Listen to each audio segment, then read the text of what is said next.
خلیفہ مستظہر باللہ کے دور خلافت میں ایک ایسی کالی بلیک سیاہ آندھی آئی تھی کہ ہاتھ کو ہاتھ سجھائی نہ دیتا تھا۔ یہ خطرناک صورتحال دیکھ کر لوگوں نے یہ خیال کر لیا کہ قیامت آ گئی ہے۔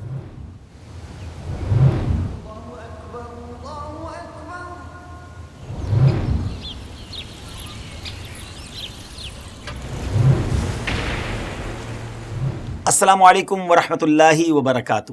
مائی نیم از عبد الحبیب اتاری۔ میرا نام عبد الحبیب اتاری ہے اور ہمارے دعوت اسلامی کے یوٹیوب چینل میں آپ کو خوش آمدید کہتے ہیں۔ ویب سیریز ہے قیامت کی نشانیاں۔ ناظرین، ہم سب کو یقین بھی ہے اور معلوم بھی ہے کہ قیامت آ کر رہے گی، لیکن اس کا دن ہمیں معلوم نہیں ہے، کیونکہ قیامت اچانک سڈنلی آئے گی۔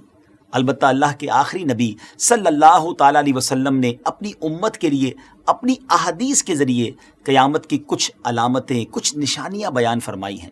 انہی میں سے ایک حدیث پاک یہ بھی ہے۔ پیارے آقا علیہ الصلوۃ والسلام نے فرمایا کہ ایک زمانہ ایسا آئے گا جب غنیمت کو لوگ اپنی دولت اور امانت کو مال غنیمت اور زکوٰۃ کو تاوان بنا لیں گے، اور علم کو دین کے سوا کسی دوسرے مقصد سے پڑھیں گے، اور آدمی اپنی بیوی کا فرما بردار اور اپنی ماں کا نافرمان ہوگا، اپنے دوست کو قریب کرے گا اور اپنے باپ کو دور کر دے گا، اور مسجدوں میں آوازیں بلند ہوں گی، اور قبیلے کا سردار ان میں فاسق آدمی ہوگا، اور قوم کا رہنما ان میں سب سے زیادہ کم ظرف شخص ہوگا، اور آدمی کی تعظیم اس کے شر کے خوف سے کی جائے گی، اور گانے والیوں اور باجوں کا ہر طرف چرچا ہوگا۔ قسم قسم کی شرابوں کو لوگ پینے لگیں گے۔ جب یہ سب ہو جائے تو اس وقت سرخ آندھی کا انتظار کرو۔ اللہ اکبر! یعنی ریڈ کلر کی اسٹرانگ ونڈز، سرخ آندھی قیامت سے پہلے آئے گی۔ اور یہ باتیں ناظرین جو ہم سن رہے ہیں، ان میں بہت ساری باتیں تو ایسا لگتا ہے کہ روز ہی ہمارے درمیان ہوتی ہیں۔ ہماری ویب سیریز قیامت کی نشانیوں میں آج ہمارا جو ٹاپک ہے وہ سرخ آندھی ہی ہے۔ یہ سرخ آندھی کیا ہے، یہ کب آئے گی، اور کیا یہ آ چکی ہے؟ ان تمام باتوں کو ریویل کرنے سے پہلے میں آپ کو ایک واقعہ سناتا ہوں۔ ہماری امت سے پہلے بھی قوم عاد پر ایک خطرناک، بہت تیز اور شدید آندھی آئی تھی۔ اس کا واقعہ بھی قرآن مجید میں موجود ہے۔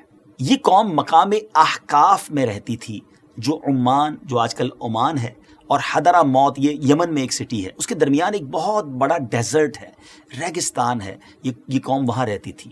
یہ لوگ باطل خدا کی عبادت کرتے تھے اور بہت بد اعمال اور بد کردار تھے، بیڈ ڈیڈز کے اندر، ایول ڈیڈز کے اندر یہ انوالو تھے۔ اللہ کریم نے اپنے پیغمبر حضرت ہود علیہ نبینا علیہ الصلوۃ والسلام کو ان لوگوں کی ہدایت کے لیے بھیجا، مگر اس قوم نے حضرت ہود علیہ الصلوۃ والسلام کو ڈینائی کر دیا، جھٹلا دیا، اور اپنے کفر پر ڈٹے رہے، اڑے رہے۔ حضرت ہود علیہ الصلوۃ والسلام ان کو اللہ کی عذاب سے، رب عز و جل کی پنشمنٹ سے ڈراتے رہے، مگر اس شریر قوم نے نہایت بے باکی اور گستاخی کے ساتھ بڑے پراؤڈ میں اپنے نبی کو کیا جواب دیا؟ آئیے قرآن سے سنتے ہیں۔ اللہ کریم نے قرآن مجید میں ارشاد فرمایا، بسم اللہ الرحمن الرحیم، اجئتنا لنعبد اللہ وحدہ ونذر ما كان يعبد آباؤنا فأتنا بما تعدنا ان كنت من الصادقین۔ اس کا ترجمہ سنیے۔ اللہ تبارک و تعالیٰ قرآن مجید میں ارشاد فرماتا ہے، یعنی کیا تم ہمارے پاس اس لیے آئے ہو کہ ہم ایک اللہ کو پوجیں، اور جو ہمارے باپ دادا پوچھتے تھے انہیں چھوڑ دیں؟ تو لاؤ جس کا ہمیں وعدہ دے رہے ہو، اگر تم سچے ہو۔ ناظرین، یہ کیسی قوم تھی کہ گویا حضرت اپنے نبی کو یہ کہہ رہے ہیں کہ ہم پر عذاب لے آؤ، اگر تم سچے ہو تو وہ پنشمنٹ کہاں ہے؟ اللہ اکبر! اتنے بے باک تھے۔ پھر کیا ہوا؟ عذاب الہی کی ہائی لائٹس، جھلکیاں شروع ہو گئی۔ پہلے تو 3 سال تک 3 years نو رین، کوئی بارش نہیں ہوئی، قحط و خشک سالی کا دورہ ہو گیا۔ لوگ بوند بوند پانی کو ترسنے لگے اور دانے دانے کو ترسنے لگے۔ اس زمانے کا یہ دستور تھا کہ جب کوئی کلیمٹی، جب کوئی مصیبت آتی تو یہ لوگ مکہ معظمہ جا کر خانہ کعبہ میں دعائیں مانگتے تھے۔ عجب قوم تھی، کعبے کو تو مانتی تھی مگر اللہ کے نبی کو نہیں مانتی تھی۔ بہرحال وہ کعبے میں جاتے، دعائیں کرتے، وہ کلیمٹیز، وہ پرابلمز دور ہو جایا کرتی تھیں۔ چنانچہ ان میں سے کچھ لوگ جمع ہو کر مکہ مکرمہ گئے، اور ان میں ایک شخص تھا مرثد بن سعد۔ وہ مومن تھا مگر اپنے ایمان کو قوم سے اس نے چھپایا ہوا تھا، ہائیڈ کیا ہوا تھا۔ جب ان لوگوں نے کعبہ معظمہ میں دعائیں مانگنی شروع کی تو مرثد بن سعد کا ایمانی جذبہ بیدار ہو گیا. اس نے تڑپ کر کہا کہ اے میری قوم، تم لاکھ دعائیں کر لو، جتنی مانگنی ہے مانگ لو، مگر خدا کی قسم اس وقت تک پانی نہیں برسے گا جب تک تم اپنے نبی حضرت ہود علیہ السلام پر ایمان نہ لاؤ گے. حضرت مرثد بن سعد نے جب اپنا ایمان ظاہر کر دیا تو قوم عاد کے شریروں نے ان کو مار پیٹ کر اپنے آپ سے الگ کر دیا اور پھر دعائیں مانگنے لگے. کمال کی قوم ہے ناظرین، اللہ کے نبی کی گستاخی ہو رہی ہے، ان کی بات نہیں مان رہی اور اللہ سے دعائیں کر رہی ہے. کیا اللہ والوں کو ناراض کر کے رب سے کچھ مانگا جا سکتا ہے؟ یہ بڑی اہم بات ہے جو میں نے اور آپ نے سیکھنی ہے. بہرحال اب اس وقت اللہ پاک نے 3 بدلیاں یعنی 3 بڑے کلاؤڈز بھیجے. ایک وائٹ کلر کا تھا، ایک ریڈ سرخ رنگ کا اور ایک بلیک رنگ کا تھا. اور اس کے ساتھ ہی آسمان سے ایک آواز آئی کہ اے قوم عاد، تم لوگ اپنی قوم کے لیے ان 3 بدلیوں میں سے، ان 3 کلاؤڈز میں سے کوئی ایک سلیکٹ کر لو، ایک پسند کر لو. تو لوگوں نے کالی بدلی کو پسند کر لیا. آج ہمارے ابھی جب بلیک کلاؤڈ آتے ہیں تو ہم سمجھتے ہیں نا زبردست رین ہونی ہے، تو اس قوم نے بھی دیکھا کہ 3 کلرز ہیں تو بلیک کلر کو سلیکٹ کر لیا اور اس خیال میں مگن تھے کہ اب کالی بدلی سے تو خوب پانی برسے گا، خوب رین ہوگی اور ہمارا جو ہے وہ سارے کھیت دوبارہ سے ہرے بھرے ہو جائیں گے. اور جیسے انہوں نے سلیکٹ کیا تو وہ جو بلیک کلر کا کلاؤڈ تھا وہ قوم عاد کی آبادیوں کی طرف، ان کی سٹی کی طرف چلنے لگا. قوم عاد بھی اس بلیک کلاؤڈ کے پیچھے پیچھے بڑی خوش ہیپینس کے ساتھ جانے لگے. ایوری بڈی ریڈی کہ اب زبردست بارش ہونی ہے. حضرت ہود علیہ السلام نے فرمایا کہ اے میری قوم، دیکھ لو عذاب الہی تمہاری طرف بڑھ رہا ہے. مگر اس وقت بھی ان بدبختوں نے اپنے نبی کی بات کو ڈینائی کیا اور کہا کہاں کا عذاب اور کیسا عذاب، یہ تو بلیک کلر کا کلاؤڈ ہے اور یہ بادل تو ہمیں بارش دینے آ رہا ہے. اللہ اکبر. ناظرین، اب عذاب سٹارٹ ہوتا ہے، اب پنشمنٹ سٹارٹ ہوتی ہے. جب یہ کلاؤڈ قوم عاد کی آبادی کے پاس پہنچ گیا تو پھر ایک دم اس بادل سے ایک آندھی آئی، ایک بہت شدید اسٹرانگ ونڈ جو اتنی تیز تھی کہ کیملز کو، ان کے اونٹوں کو ان کے سوار کے سمیت اڑا کر لے گئی، کہیں سے کہیں جا کر پھینک دیا. اتنی زوردار ہو گئی، اتنی سپیڈ اس کی بڑھ گئی کہ درخت جو تھے، بڑے بڑے ٹریز جڑ سے اکھڑ گئے. یہ دیکھ کر قوم عاد کے لوگوں نے اپنے پتھروں سے بنائے ہوئے گھروں میں وہ داخل ہو گئے. اسٹرانگ تھے کیونکہ سٹونز کے بنے ہوئے تھے، دروازوں کو بند کر دیا اور اب یہ ایکسپیکٹ کرنے لگے کہ اتنی اسٹرانگ ونڈ ضرور ہے مگر ہمارے سٹونز کے گھر ہیں، ویری اسٹرانگ ہاؤسز ہیں، اس کا کیا ہوگا. مگر یہ نارمل ونڈ نہیں تھی، یہ آندھی اللہ کے عذاب کی تھی.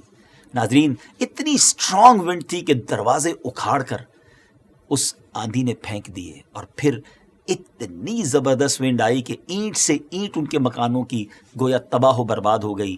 اور یہ قوم 7 دن اور 7 رات مسلسل آندھی چلتی رہی اور قوم عاد کے تمام لوگ مر گئے. جب آندھی ختم ہوئی تو اس قوم کی لاشیں زمین پر اس طرح پھیلی ہوئی تھی کہ جس طرح کھجوروں کے درخت اکھڑ کر زمین پر پڑے ہوں. پھر قدرت خداوندی سے کالے رنگ کے پرندوں کا ایک بڑا لشکر، ایک بڑا غول آیا جنہوں نے ان کی لاشوں کو اٹھا کر سمندر میں پھینک دیا. حضرت ہود علیہ السلام نے اس بستی کو چھوڑ دیا اور چند مومنین جو آپ پر اور اللہ پر ایمان لائے تھے ان کو ساتھ لے کر مکہ مکرمہ چلے گئے اور آخر زندگی تک بیت اللہ شریف میں عبادت کرتے رہے. اب میں حدیث پاک کے ذریعے آپ کو یہ بتانا چاہتا ہوں جو علماء نے ڈیسائیڈ کیا کہ کیا یہ نشانی ہو چکی ہے یا ہونی ہے، اس پر بات کرتے ہیں. اگر ابھی تک آپ نے ہمارے دعوت اسلامی کے یوٹیوب چینل کو سبسکرائب نہیں کیا، سبسکرائب کیجئے، ہماری ان ویڈیوز کو اچھی نیتوں کے ساتھ شیئر کیجئے اور ثواب کے حقدار بنیے. ناظرین، اب جو ہم نے شروع میں آپ کو حدیث سنائی تھی اس میں جو باتیں نبی پاک علیہ السلام نے فرمایا کہ یہ باتیں جب ہو جائیں تو سرخ آندھی سے ڈرو، تو ایسی باتیں تو ہو رہی ہیں ہمارے معاشرے میں. آج وہ تمام گندی حرکتیں، وہ تمام برے اعمال ہمیں ہمارے آس پاس نظر ہی تو آ رہے ہیں. بس ہمیں اللہ پاک کے عذاب سے ڈرنا چاہیے. قوم عاد کو دیکھیے نا، جو بڑی اسٹرانگ، بڑے ٹال تھے، قدآور قوم تھی. ان لوگوں کی مالی حالت بھی بڑی زبردست تھی، بڑے ویل آف تھے، لش گرین فیلڈز تھیں اور ہرے بھرے باغات ان کے پاس تھے. بڑے بڑے ماؤنٹینز کو تراش خراش کر کرو کر کے ان لوگوں نے گرمیوں اور سردیوں کے، جی ہاں، انہوں نے سمر اور ونٹر کے الگ الگ ہاؤسز بنائے ہوئے تھے. ان لوگوں کو اپنی کثرت پر، اپنی طاقت پر بڑا کانفیڈنس تھا، بڑا ناز تھا، بڑا پراؤڈ تھا. مگر ایول ڈیڈز اینڈ سنس کی نحوست نے ان لوگوں کو قہر الہی میں اس طرح گرفتار کیا کہ آندھی کے خطرناک جھونکوں اور جھٹکوں نے ان کی پوری آبادی کو ہلا کر رکھ دیا، توڑ پھوڑ کر رکھ دیا. اور اس پوری قوم کے وجود کو صفائے ہستی سے اس طرح مٹا دیا گیا کہ ان کا نام و نشان بھی باقی نہ رہا۔ پھر بھلا ہم جیسے کمزور لوگوں کا کیا بنے گا کہ عذاب الہی کو کیا برداشت کر سکتے ہیں؟ اس لیے جن لوگوں کو اپنی اور اپنی نسلوں کی سیفٹی اور سروائیول عزیز ہے، انہیں لازم ہے کہ وہ اللہ اور اس کے رسول عز و جل کی نافرمانیوں اور بدعمالیوں سے ہمیشہ بچتے رہیں، اپنی کوشش اور طاقت کے مطابق گڈ اینڈ پائس ڈیڈز، اچھے اعمال کرتے رہیں، ورنہ اللہ پاک کا عذاب برحق ہے۔ اگر اس امت کی بات کریں تب بھی پہلے کئی دفعہ بڑی بڑی اسٹرانگ ونڈز، آندھیاں آ چکی ہیں۔ جی ہاں ناظرین، کئی لوگ مارے گئے ہیں، بہت بڑا نقصان بھی ہوا ہے۔ ہماری سیریز کی ایک سب سے خاص بات یہ ہے کہ ہم ہر نشانی کے بارے میں آپ کو یہ بھی بتاتے ہیں کہ یہ نشانی ظاہر ہو چکی ہے یا ہوگی۔ یہ بھی ہم آپ کو ضرور بتائیں گے کہ یہ سرخ آندھی والی قیامت کی نشانی ابھی ظاہر ہو چکی ہے یا نہیں۔ لیکن اس سے پہلے آپ کو ہماری امت میں، جی ہاں اسی امت میں پیش آنے والے آندھی کے کچھ واقعات سناتے ہیں۔ عباسی دور تھا، 232 سنہ ہجری میں کوفہ اور بصرہ میں ایک زہریلی آندھی چلی جو ہمدان اور موصل تک گئی، ساری کھیتیاں جل کر راکھ ہو گئی تھیں، کتنے ہی لوگ مارے گئے۔ یہ آندھی 50 دن تک چلتی رہی تھی، بازار وغیرہ سب بند رہے، جس کی وجہ سے لوگ معاشی طور پر بہت پریشان اور کمزور ہو گئے۔ پھر 288 ہجری میں بھی بصرہ میں ایک آندھی آئی جو پہلے سرخ تھی، پھر سبز اور پھر کالی ہو گئی۔ اللہ اکبر۔ پھر خلیفہ مستظہر باللہ کے دور خلافت میں ایک ایسی کالی بلیک سیاہ آندھی آئی تھی کہ ہاتھ کو ہاتھ سجھائی نہ دیتا تھا۔ یہ خطرناک صورتحال دیکھ کر لوگوں نے یہ خیال کر لیا کہ قیامت آ گئی ہے۔ اسی طرح 524 سنہ ہجری میں شہر موصل میں ایک بادل آیا جس سے آگ، جی ہاں فائر، آگ برس رہی تھی۔ جہاں جہاں آگ برسی وہ جگہ جل کر راکھ ہو گئی۔ بغداد میں اڑنے والے بچھو برسے جن سے ہزاروں لوگ تباہ و برباد ہو گئے۔ اس کے بعد 596 ہجری میں مکہ مکرمہ میں کالی آندھی آئی تھی جس کی وجہ سے ہر طرف سرخ ریت پھیل گئی۔ یہ اتنی تیز تھی کہ اس کی وجہ سے کعبۃ اللہ کے رکن یمانی کا ایک ٹکڑا ٹوٹ گیا تھا۔ اس کے علاوہ بھی بکس میں بہت سے ایسے واقعات ملتے ہیں جو اللہ پاک کے عذاب کی، اس کی عذاب کی جھلک کی خبر دیتے ہیں۔ ڈیئر ویورز، اگر ہم نے ان بدعمالیوں سے رجوع نہ کیا تو کیا خبر کہ نہ جانے کب ہم پر بھی یہ عذاب اتر آئے۔ لہٰذا اس سے پہلے ہمیں توبہ کرنی چاہیے، اللہ پاک کے احکامات پر عمل پیرا ہو جانا چاہیے۔ انشاءاللہ اب یہ بتا کر آپ سے اجازت چاہیں گے کہ یہ سرخ آندھی والی نشانی ظاہر ہو چکی ہے۔ جیسا کہ ہم نے آپ کو کچھ واقعات بھی سنائے، ان سب سے بھی یہ بات ثابت ہوتی ہے، اور یہی بات ہمیں اسلامک اسکالرز بھی بتاتے ہیں کہ قیامت کی یہ نشانی ظاہر ہو چکی ہے۔ مگر جیسے جیسے قیامت، ڈے آف ججمنٹ نیئر ہوتا جائے گا، قیامت قریب ہوتی جائے گی، مزید نشانیاں بھی ظاہر ہوتی رہیں گی۔ اگلے ایپیسوڈ میں ایک اور قیامت کی نشانی لے کر حاضر ہوں گے۔ ہمیں اپنی دعاؤں میں بھی یاد رکھیے گا، ہماری ان ویڈیوز کو شیئر کرتے رہیے، ہمارے چینل کو سبسکرائب بھی کر لیجئے، دعاؤں میں یاد رکھیے۔ السلام علیکم ورحمۃ اللہ وبرکاتہ۔